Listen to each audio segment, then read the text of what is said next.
Japan's Prime Minister Takaichi has urged residents to evacuate after a powerful magnitude 7.1 earthquake struck Kumamoto Prefecture on Tuesday. The quake hit south of Kumamoto City just before 4:30 p.m., killing at least 13 people and causing widespread destruction. Roads cracked, bridges collapsed, and fires broke out as more than 60 aftershocks followed. Power outages and suspended rail services added to the disruption. Takaichi confirmed reports of injuries and ordered ministries to prioritize rescue operations. Around 300,000 residents have been told to evacuate, while 3,600 soldiers have been deployed to clear rubble and search for survivors. A tsunami advisory was issued, though nuclear facilities, including the Sendai plant, reported no damage. Russia's Foreign Minister Sergey Lavrov says the West is trying to impose an ultimatum on Moscow by demanding a ceasefire in Ukraine before peace talks. In an interview with TASS Wednesday, Lavrov argued that Western powers want a ceasefire, followed by the deployment of a multinational force led by France and the UK, which he said would freeze the conflict while keeping Kyiv in power. He warned Russia would not accept such conditions. Moscow has rejected calls for an immediate ceasefire, insisting it would allow Ukraine to regroup with Western weapons. Lavrov also warned foreign troops in Ukraine would be treated as legitimate targets. The top diplomat accused the West of waging a ferocious proxy war against Russia, aiming to turn the public against its government. Hundreds of supporters of former Ukrainian Defense Minister Mykhailo Fyodorov rallied again in Kyiv on Tuesday, demanding President Volodymyr Zelenskyy reinstate him. Protesters chanted slogans like "Exchange prisoners, not change ministers," and carried signs calling for transparency in military procurement and continued drone innovation. Fyodorov was dismissed in mid-July during a wartime cabinet reshuffle, sparking demonstrations across Ukraine. Zelenskyy said Fyodorov's removal followed conflict with military leadership, offering him a deputy prime minister role for innovation, which he rejected. Protesters warned his departure could stall reforms in battlefield technology. Chad has formally notified the UN of its decision to withdraw from the International Criminal Court, raising concerns over accountability. Human rights lawyer Delphine Kemnolon Jirabe said the move was expected, but warned it could threaten justice amid ongoing abuses. She questioned whether the decision signals a desire for impunity. Chad's government accused the ICC of bias, noting most cases involve Africans. The withdrawal takes effect 1 year after notification, though ongoing investigations remain binding. The US welcomed the move, calling the ICC a flawed institution. Chad joined Niger, Mali, and Burkina Faso, which also announced plans to leave the court earlier this year.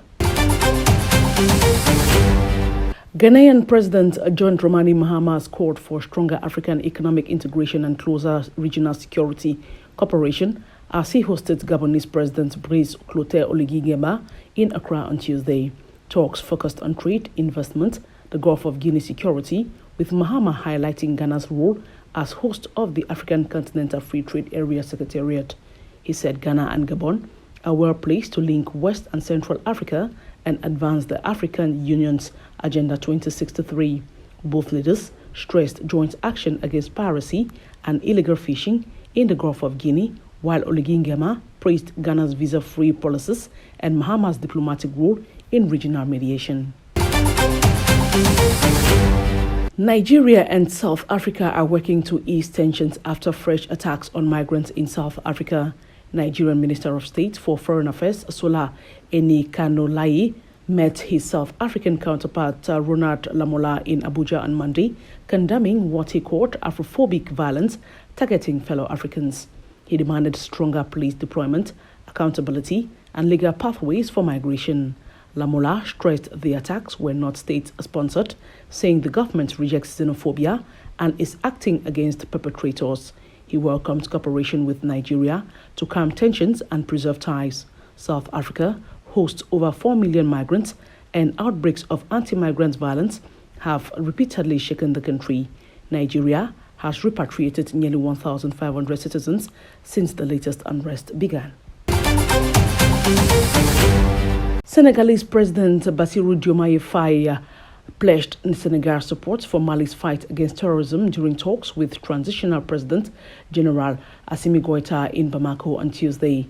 The visit comes just days after Faye assumed the chairmanship of ECOWAS, placing regional security at the heart of his mandate. He offered condolences for recent attacks on Malian soldiers and stressed that threats across the Sahel know no borders and are strengthened by our visions. Both leaders discussed peace, security, and cooperation in areas including economic integration and water management. Despite Mali's withdrawal from ECOWAS earlier this year, Faye's visit kept a direct line open between Dakar and Bamako as governments seek to contain cross-border threats.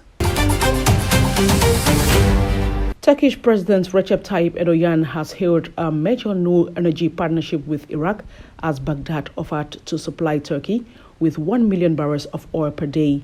Speaking in Ankara Tuesday alongside Iraqi Prime Minister Ali al-Zaidi, Erdogan said both countries are working toward a comprehensive energy cooperation agreement.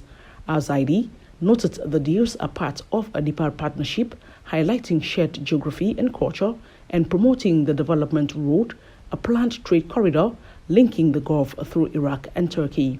The visit, Al-Zaidi's first to Turkey since taking office in May, began with a tribute at the mausoleum of Mustafa Kemal Atatürk.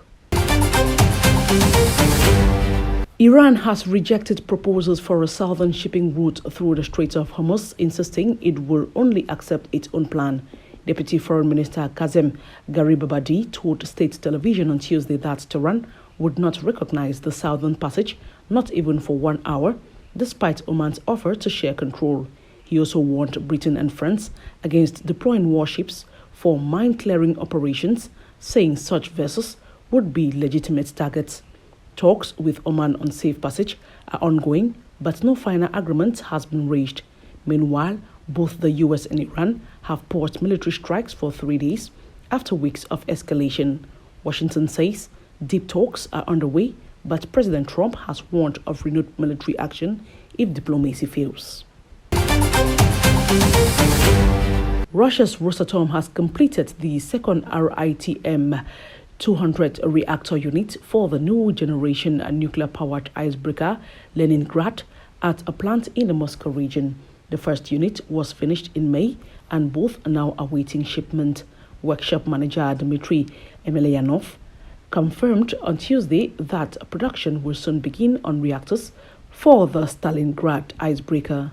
The new unit, named Iskra and Grom after key World War II operations, will power the vessel, named in honor of the defenders of Leningrad.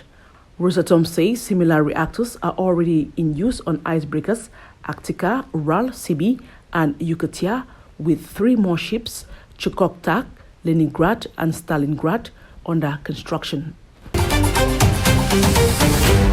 South Africa and Russia have agreed to strengthen cooperation between their land forces after high-level talks in Moscow on Tuesday. Lieutenant General Lawrence Mbatha, chief of the South African Army, met with Russian officials during his second official visit, discussing joint projects to boost combat readiness. The delegation will also tour Russian military academies and defense companies. Talks with Deputy Commander-in-Chief Alexander Matovnikov ended with agreements to expand collaboration, though details were not disclosed. Pretoria has faced scrutiny from Western governments for maintaining close ties with Moscow while insisting on neutrality in the Russia-Ukraine conflict. Russia praised South Africa's firm position and shared vision of a multipolar war.